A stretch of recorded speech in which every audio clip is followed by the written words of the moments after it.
का उन्नति का प्यार का चमन, इसके वास्ते निसार है मेरा तन मेरा मन। ए वतन ए वतन ए वतन, जाने मन जाने मन जाने मन।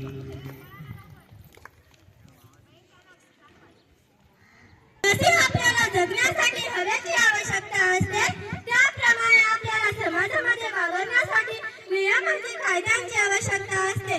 जनतेने या नियमांचा वापर करून आपण स्वतःच्या पर्यायाने समाजाचे जीवन सुखी करण्याचा प्रयत्न करावा आणि ते जीवन आपल्याला आपली राज्यघटना देते, म्हणजेच राज्यघटना आपला श्वास आहे हे लक्षात घेतले पाहिजे।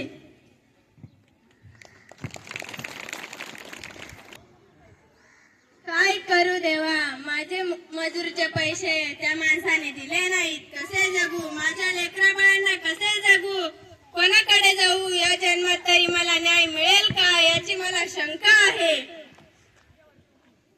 अरे मित्रा, माझी जमीन गावातील एका मोठ्या जमीनदाराने बळजबरीने माझ्याकडून कमी पैशात विकत घेतली। माझी जमीन मला विकायची नव्हती, पर तो म्हणाला, जर तू तुझी जमीन मला विकत दिली नाहीस तर मी तुला मारून टाकेल। माझी ओळख वरपर्यंत आहे। मित्रा, तुझी आणि माझी परिस्थिती एकच आहे, कोण करेल आपल्या न्याय? वा वा, काय बोलताय, तुमच्यासारख्या गरिबांचं कोण ऐकणार? तुम्ही आमचे सेवक आहात हे मात्र लक्षात ठेवा। जर तुम्ही आमच्या विरोधात आवाज उठवला ना, तुमचं काही खरं नाही, हे मात्र लक्षात ठेवा।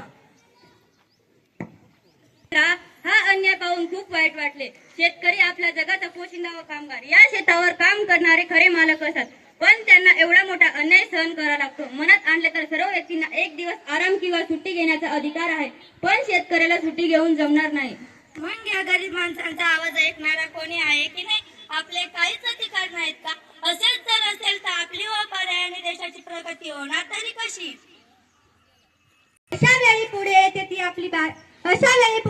आपली भारतीय राज्यघटना। तिमिराकडून तेजाकडे नेण्यासाठी देशाला आणि स्वतःला आपली भारतीय राज्यघटनाच मदत करू शकते। थांबा, मी आहे भारतीय राज्यघटना, मीच आहे ती तुम्हाला सर्व अन्यायापासून दूर करायला। मी प्रत्येक नागरिकाला स्वातंत्र्य, हक्क आणि समता बंधुता प्रदान करेल। प्रत्येक समस्येवर माझ्याकडे उपाय आहे। मी कोणत्याही देवाला देव मानत नाही, माझा देव फक्त भारतीय जनता आहे। तिला हक्क मिळवून देण्याचा हा माझा कर्तव्य आहे।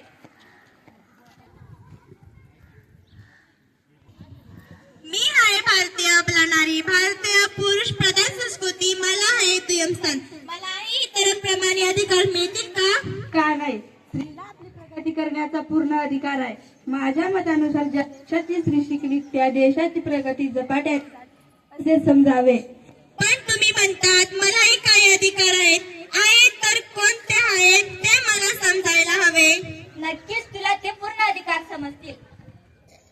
मी कलम 14 आहे। भारताच्या कोणत्या राज्यात कोणत्या व्यक्तीस कायदेसमोर समानता नाकारू शकत नाही किंवा कायद्याचे समान संरक्षण नाकारू शकत नाही।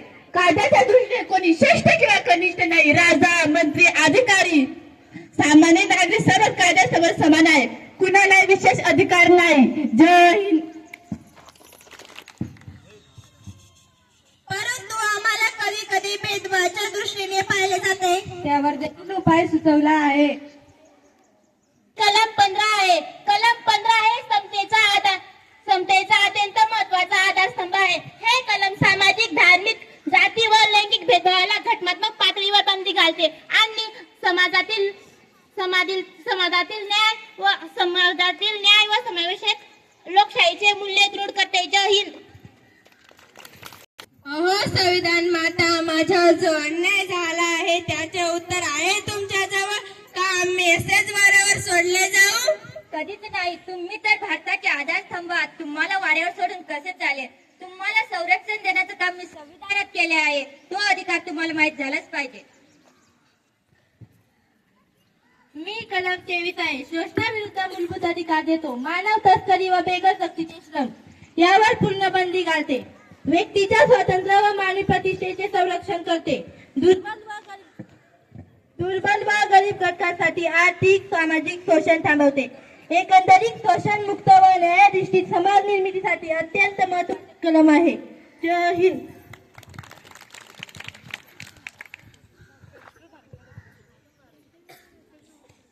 राज्यघटना देवी आम्हाला बोलण्याचा अधिकार आहे. तुम्ही आपल्या देशाचे उज्ज्वल भविष्य आहात. तुम्हाला तो मूलभूत अधिकारच आहे. तुम्हाला बोलण्याचा, आपले विचार व्यक्त करण्याचा पूर्ण अधिकार आहे. त्या अधिकाराची माहिती तुम्हाला झालीच पाहिजे. मी कलम 19 आहे. भारतीय राज्यघटनेचे कलम 19 नागरिकांना दिलेले मूलभूत स्वातंत्र्याचा कणा मानले जाते. अभिव्यक्तीचे स्वातंत्र्य, शांतपणे निशस्त्र एकत्र येण्याचे स्वातंत्र्य, संघटन किंवा संघ स्थापन करण्याचे स्वातंत्र्य, भारताच्या हद्दीत मुक्त संचार करण्याचे स्वातंत्र्य, कोणताही व्यापार व्यवसाय धंदा करण्याचे स्वातंत्र्य. जय हिंद. मला तर काही कलमांची माहिती मिळाली आहे, पण मला काही शैक्षणिक कलमांची माहिती हवी आहे. ती जर मला माहित झाली तर मला माझ्या विद्यार्थ्यांना सांगता येते, कारण ते भारताचे उज्ज्वल भविष्य आहे. का नाही, अवश्य गुरुवर्य. अशी कलमे तुम्हाला जाणून घेण्याचा पूर्ण अधिकार आहे. मी कलम 21 आहे. कलम 21 नुसार 6 ते 14 वयोगटातील मुलांना मोफत व सक्तीचे शिक्षण देणे ही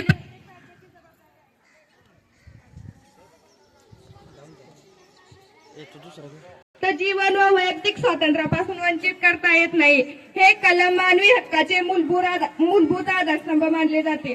जय हिंद. 28 नुसार राज्य पुरस्कृत शैक्षणिक संस्थांमध्ये धार्मिक शिक्षण देण्यास सक्त मनाई आहे, परंतु कोणत्याही शिक्षण संस्थेत विद्यार्थी किंवा पालकांच्या संमतीशिवाय धार्मिक शिक्षण सक्तीचे करता येणार नाही.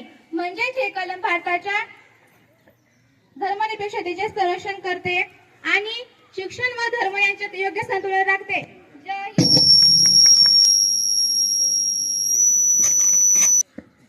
मी कलम 45 आहे.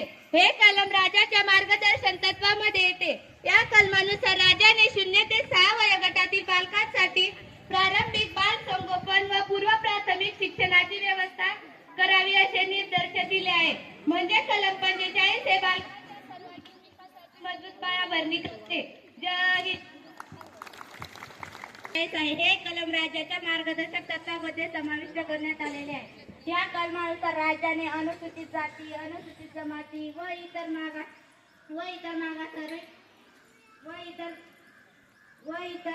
मागासवर्गीय. अरे वा, भारतीय राज्यघटना देवी, तुम्ही तर सर्व घटकांना समान न्याय देण्याचं खूपच चांगलं काम केलंय. गुरुवर्य, तुम्हाला आता जो संविधानाचा आत्मा आहे असे सर्वांना सांगण्याचा मी प्रयत्न करणार आहे. हे कलम संविधानाचा आत्मा आहे. हेबियस कॉर्पस, देह प्रत्यक्षीकरण. एखाद्या व्यक्तीला बेकायदेशीररित्या अटक किंवा कैद करण्यात आले असल्यास त्या व्यक्तीला न्यायालयासमोर हजर करण्यासाठी हा लेख जारी केला जातो. आज्ञालेख, मेंडायमन. एखादे शासकीय अधिकारी आपले घटनात्मक कायदेशीर कर्तव्य पार पाडावे यासाठी न्यायालय हा आदेश देतो. प्रमाणलेख, कनिष्ठ न्यायालयाने दिलेला बेकायदेशीर निर्णय रद्द करण्यासाठी हा लेख वापरला जातो. प्रतिषेध लेख, कनिष्ठ न्याय अधिकारी किंवा न्यायालय किंवा न्याय अधिकाऱ्याने अधिकाराबाहेर जाऊन चालवलेली कार्यवाही थांबवण्यासाठी हा लेख जारी केला जातो. अधिकार पृच्छालेख, एखादी व्यक्ती कोणाच्या कायदेशीर अधिकाराने सार्वजनिक पदार्पण करते याची चौकशी करण्यासाठी हा लेख जारी केला जातो. आता मला समजले ज्ञानदेवता, माझी चूक मला समजली आहे. कायदा सर्वांसाठी समान आहे, कोणीही मोठं नाही व कोणीही लहान नाही. डॉक्टर बाबासाहेब आंबेडकरांनी दिलेली ही राज्यघटना आपल्याला नागरिक बनवते, गुलाम नाही. भारतामध्ये केवळ राजकीय लोकशाही पुरेशी नाही, ती सामाजिक लोकशाही शिवाय अपूर्ण आहे. समानता, स्वातंत्र्य आणि बंधुत्व या मूल्यांचा समाजात प्रत्यक्ष अवलंब झाला नाही तर संविधान केवळ कागदोपत्री राहील.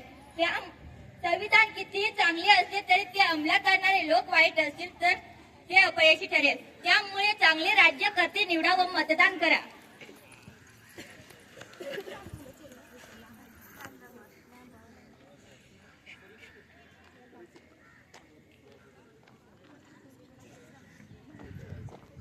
संविधान आमचा अभिमान आहे, लोकशाही आमचा श्वास आहे. हक्क आणि कर्तव्य दोन्ही पाळूया. आम्ही भारतीय राज्यघटनेचा आदर करू, तिचे पालन करू आणि लोकशाही मजबूत करू. आम्ही भारताचे लोक, भारताचे एक सार्वभौम.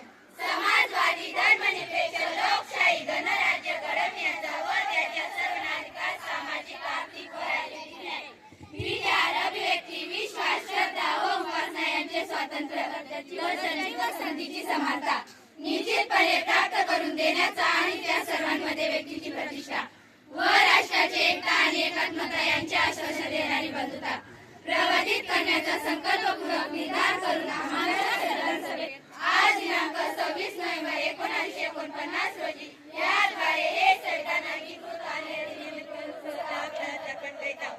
स्वतः प्रत्यर्पण करीत आहोत. स्वतः प्रत्यर्पण करीत आहोत. जय हिंद.